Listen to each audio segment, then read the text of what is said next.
Me personally, I think the best way to go about paid tracks is make the tracks free, and then the series everybody pays. Yeah, that was what Peak's idea was too. Yeah, we had a similar thing. Like you pay to race in the series, but all the tracks are still free. Yeah, I think that's the only reasonable thing that you could do for paid tracks or paid systems or whatever. Because I don't think, like me personally, I still think the signups would be the same if you had a paid sign-up system.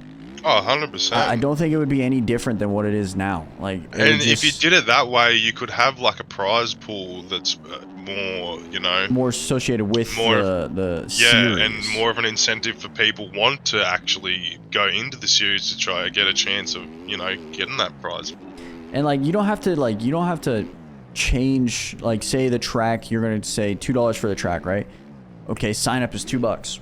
Right? Sign up is $2. Yep. And are you going to sign up or not? Like some people are going to do that. Like $2 sign up, I think would be reasonable, right? And then you could pay for a series, which is what, $24 on Bike Shop for the tracks. You could just do a $24 series. Me personally, I think that is the way to go compared to what they have it as now, where you pay per track or per like package. You get all the tracks or whatever. I just think that would be more fun because then anybody can hop on this track and vibe with us. And you're still going to get 150. I think a lot of people forget too that like signups. People may like try the game and like, oh, my local track's in there, which may be one of the fucking outdoor national tracks or whatever is their local track or something, and they want to just purely ride that when they play the game once a month or something, but they have to load $10 onto a website to just get a $2 track. That's rough for people like that for sure, but I guess that, yeah, it depends how many people there is like that playing the game. I think that's a lot. I mean, I think personally, you gain a lot of people just talking about, you gain a lot of people from just like social media, right? Like say 50,000 people watch a TikTok. I bet you 90% of those guys didn't even know what bikes was before that. You know, so then they're going to pique the interest. And they see like a replica of a track that they've just watched on TV that weekend or something, like, oh, that's cool. I wish I could play that. Oh, okay, I've got the game now. I can probably play this track now. Oh, okay, I have to put $10 on this website. Oh. Yeah. Kel's brought up a good point here. He said, Sim does pay for the series thing, but in reality, there is issues getting people paid, endorsers, helpers, even the track builders. I think that is valid. 100%. You're probably, because what, the people that are putting on the track, like, or the people that are putting on the series, they want their money first, right? And then the track builder, say JV in this instance, probably gets paid maybe last because they got to pay like all the sponsors and stuff like that, which on 100% like makes sense. Yeah, but you could still just work it out in percentages, couldn't you? I would think overall like payment of a series. I think you would got to do like per contract, like, okay, track builder you get 10% of the signups. The person hosting the event gets 7% of the signups. People sponsoring get 1% of the signups, right? Or something to that nature, right? So the money gets distributed across everything. And I think more and more people would, I don't know if more and more people, honestly, but I think people would be more intrigued to download the track and be like, okay, let me see what I can do on this track. Okay, I'm actually pretty good on this track. Let me sign up for a race next week. Yep. So, I don't know. Maybe Sim, maybe Kels, you can point to this because you did Sim a long time. J-Gas as well. But like, would you say that the money from people signing up was more than, say, what Bikes gets per track being bought? Works out around the same. Kel says, okay, 50-50 until 500 copies, and then 500 copies sold, then you get all revenue. Okay, so you get 50% of all the tracks sold after 500 copies. Everybody in here, do we honestly think that this track's getting sold 500 times? No. You think this track's getting sold 500 times, J-Gas? 2,500 active players. Yeah, but active players, Yorks, I wouldn't say that necessarily means that like they're all buying this track. I get that there's like a chance, 100%, but I think we just got to look at numbers, stats-wise, right? Roughly say if there's 300 people signing up for EU, that means all 300 people have bought the track, right? That's all 300 people. Plus you have the NA version that goes on Wednesdays, but people probably didn't do EU version. So roughly, I would say probably add another 50 people. So probably around 350 to 400 people, maybe. I wonder what the numbers are like for Ariel. I bet you Ariel's numbers are a little bit higher. Yeah, I was going to say that. I wonder what they are for like the outdoors and Supercross. Yeah, I bet you Ariel numbers are higher than the EU stuff or the GP stuff.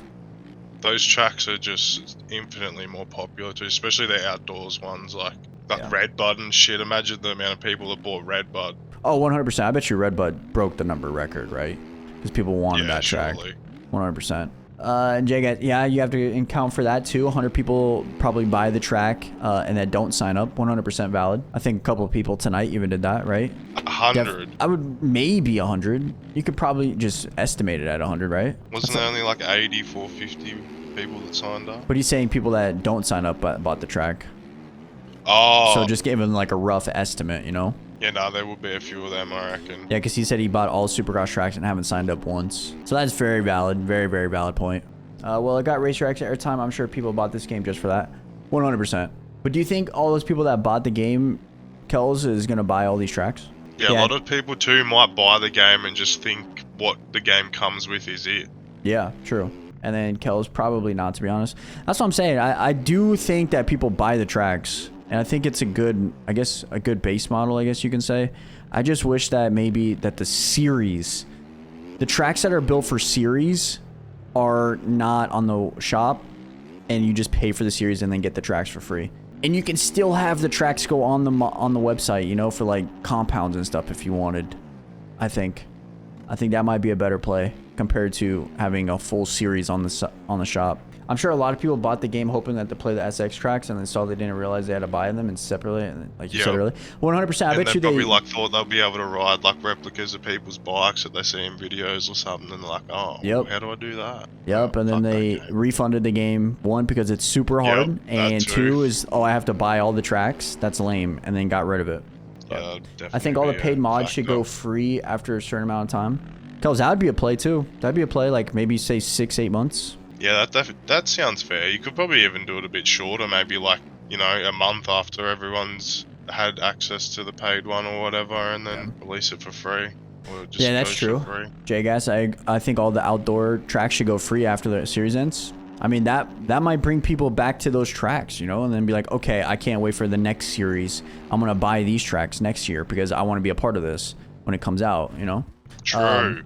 I only raced the aerial outdoors, so I do wish they would change the way it worked. I think if they just did a sign up and did all the outdoor tracks for free, it would just be so much better. Me personally, I think it's bad for the content creator as a streamer.